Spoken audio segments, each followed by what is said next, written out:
You've tuned into The Mountain Gardener with your host, Ken Lain. Gardening, it can be challenging, but with these simple insider tips, you'll reap huge rewards.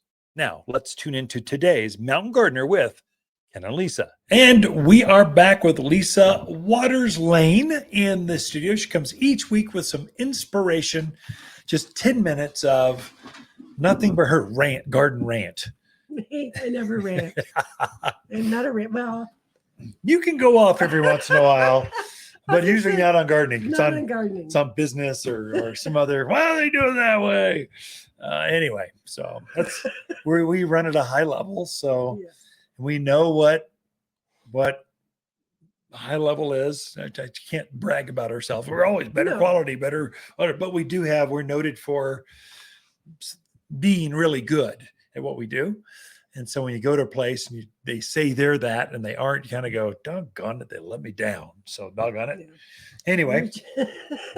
I ranted. Say I went off a rant a couple days ago. And Ken hasn't forgotten it yet. Yeah, don't call him out. Not going to. Yeah. I'm just saying you haven't forgotten. No.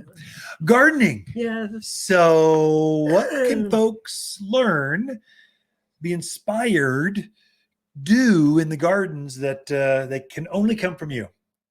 Only from me.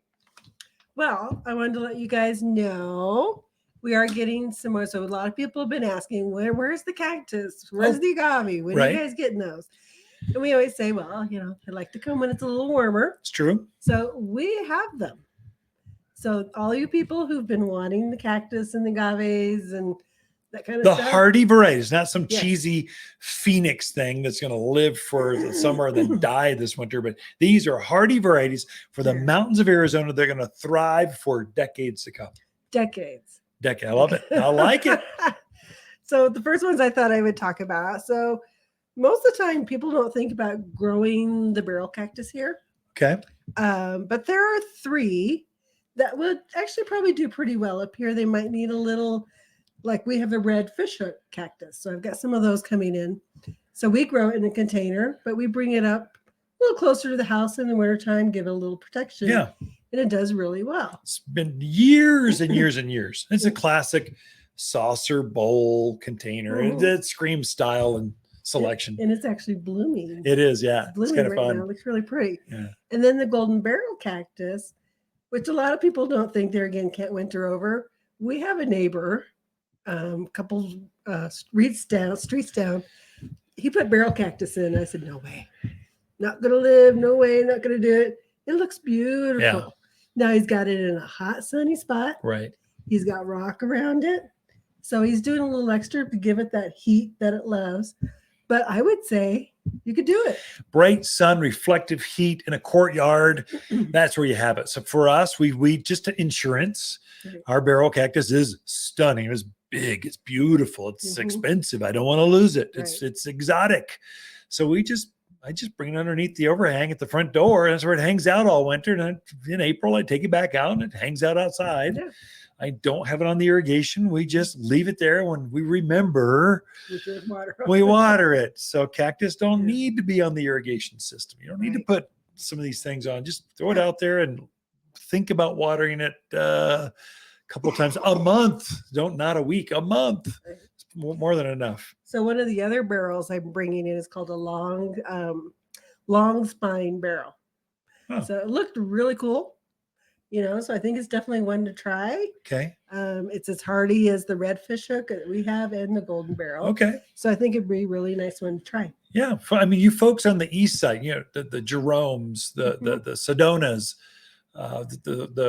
you've got reflective heat, a courtyard where you built a wall and you've got heat coming in. Those are the places, those are the microclimates where that sun warms it up really quick and it just keeps it toasty hot. That's where they're going to come back. And it's the winter that will take them out, or you simply overwatered them and they just exploded or rotted with water. So we are getting some claret cup or the hedgehog. Fun. So that is definitely one. I mean, those are just native here.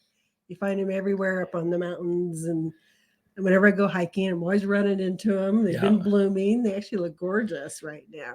So definitely a great one for those yards. That's one too. You should warn people. So you can go to jail Oh, if you go for to- harvesting cactus Yeah. out in the wild. I mean, if you're doing it, don't get caught, because they It's can a get heavily no-no. fines. It's a no-no. So we even have to have them, if you harvest them from a ranch, you have to have them specially tagged.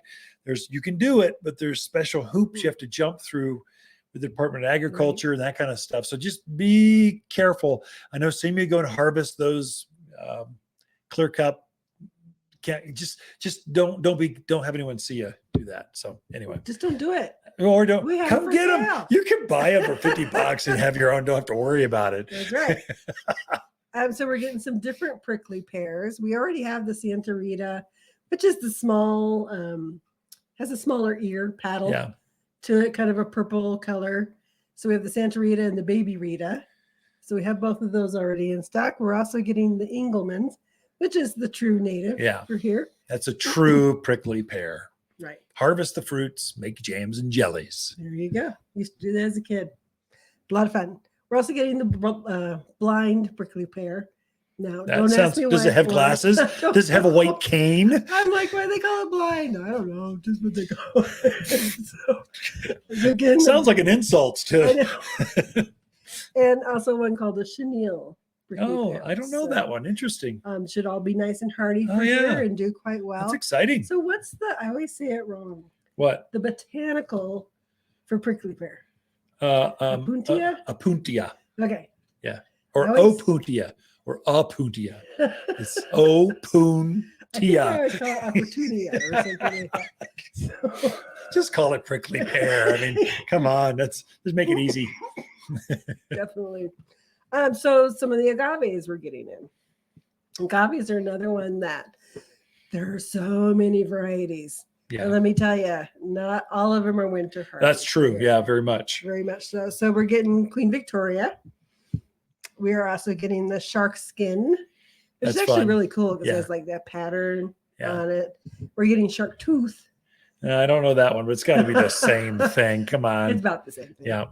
We're getting one called white ice, which is Huh. really pretty because it has the, I don't know what we call it, spine, Yeah. leaf, whatever.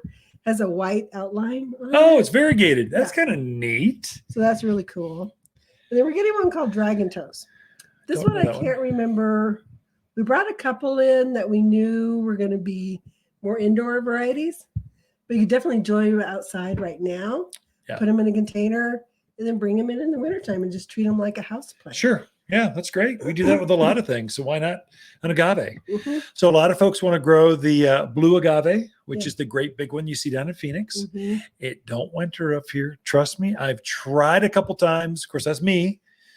You can try it yourself, but you're not going to buy it from me and then have it die on my watch. Just kind of, I'm trying to sell things that I know will grow Yeah. here, that we've proven ourselves and tried it. So another name for agave is century plant, because that entire family of plants puts on this huge flower stalk. It grows taller than you and I, just this beautiful flower, great pollinator. About every century is the myth. Not really every few years. It just depends. But I guess if left by themselves, once every century it'll bloom. Thus, century plant or century agave. It just feels like a century. to me. Yeah, maybe just feels like a century. Basically, that's why. Garden trivia, plant trivia. There we go. So I was talking to a customer. They had one that's putting off its big stock. Yeah, They start and they grow like feet a day. yeah. You can watch them. Anyways, they were watching it. Came out one morning, it was gone. Oh, what happened? They think a pack rat. Really? I mean, it was just like, Oh, you could see where it'd been cut. well, pack rats Like can that, do that. yeah. Porcupines possibly Yeah. can. I've never heard of them eating agave, but they do things like that. Yeah, Oh, javelina? think No, it they was don't do javelina. that. Oh, yeah. really? I'm telling you, never all know. rats should die. Underground rats called pack rats, above ground rats, which are called rats, pack rats, they should all be gone. So that's all we got for this okay. segment. So thank Sounds you, good. Lisa, for the hardy agaves and hardy cacti Cactus. are here and ready to plant at Waters Garden Center. And here at Waters Garden Center, and we had a new flower come in.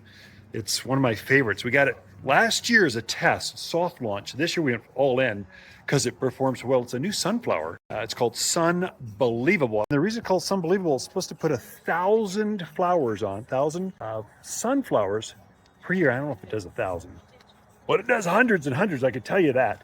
So this is done. It automatically sets a new flower by itself. So a new one's coming up. So it's always got more flowers coming up. Unbelievable flowers. Those unbelievable flowers, sunflowers, here at Waters Garden Center. Available for your gardens this year. For a more fruitful garden, increased success in the landscape that just feels better, then tune in daily to the Mountain Gardener podcast. Subscribe through your favorite podcast streamer or visit watersgardencenter.com. Better yet, visit me directly right here at Waters Garden Center. Thanks for tuning in.